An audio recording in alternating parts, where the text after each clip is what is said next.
روز بخیر بیننده گرامی. امروز میخواهم با شما درباره 7 عادتی که شما را موفق شدن نمیماند صحبت داشته باشیم. اگر شما تا حال در کانال ابونه نشده اید حتما ابونه شوید و برای موفق شدن خود از این کانال جالب ترین درس ها را گیرید و پیشروی نمایید. اینک شروع می نماییم. این 7 عادت را یکی از мотиваторон ораторони замони нав, шахсе ки тамоми дунё онро мешиносаду эҳтиромаш менамояд, Брайан Трейси барои мову шумо ҳушдор кардааст. умуман бисёре аз мову шумо барои он муваффақ намешавем ки ин гуна одатҳои бадро дар худ дорем ва агар ин одатҳоро дар худ дур кунем ҳатман муваффақ мешавем. тамошои барҳаво ба шумо. ин нақшаи рӯзи хешро тартиб надодан аст. ҳангоме ки шумо нақшаи рӯзи худро тартиб намедиҳед, шумо дар назар доред ки рӯзатон бефоида ва бе ягон нафъе барои шумо гузашта меравад. барои ҳамин ҳатман нақшаи рӯзи худро тартиб диҳед.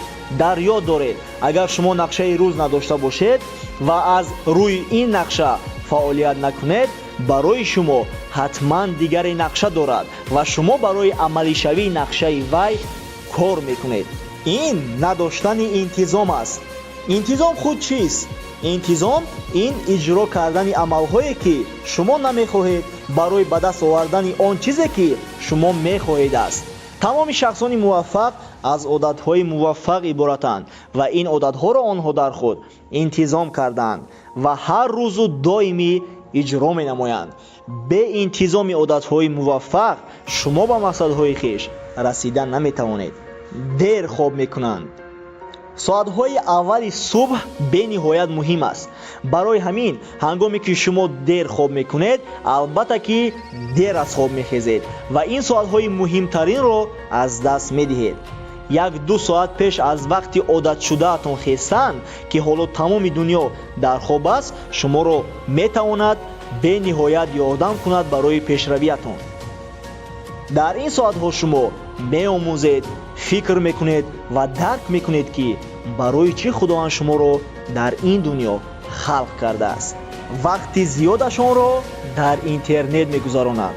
асри 21 асре шудааст ки пешравиҳо дар сатҳи баланд рафта истодааст ва тараққиёт рӯз ба рӯз меафзояд ва ин омил таъсирашро ба одамон низ мерасонад. имрӯзҳо сомонаҳои интернетӣ бениҳоят вақти зиёди шуморо мегиранд.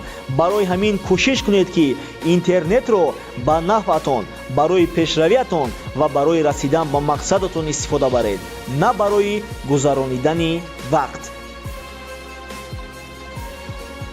корҳои муҳиму аввалиндараҷаро аввал иҷро намекунанд. яке аз одати бади мо ин аст ки корҳои муҳимамонро ба аввал иҷро намекунем ё ба фарду мегузорем. ин кор хато аст. кӯшиш кунед корҳои муҳиму аввалиндараҷаро дар аввали рӯз иҷро кунед ва худро сабук ҳис мекунед то давоми рӯзатон озод гузарад. доим шикоят мекунанд. як сирри муҳимро дар ёд доред ки агар шумо шахсе бошед ки доим шикоят мекунад, муваффақ шуданро аз ёд бароред, чунки аз шикоят кардан танҳо шумо мушкилиҳоятонро зиёд мекунеду тамом. пешравӣ намешавад дар ягон кор.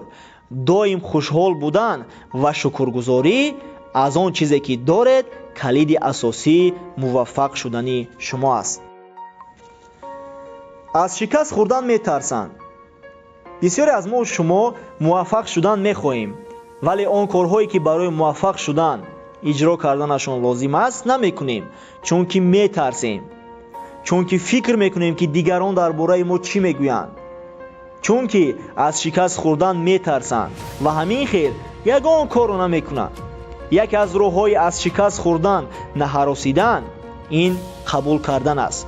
шумо қабул кунед ки барои муваффақ шудан бояд шикаст хӯред, бояд пастиву баландиҳои зиёдеро аз сар гузаронед. бе ин намешавад. ин бениҳоят муҳим аст.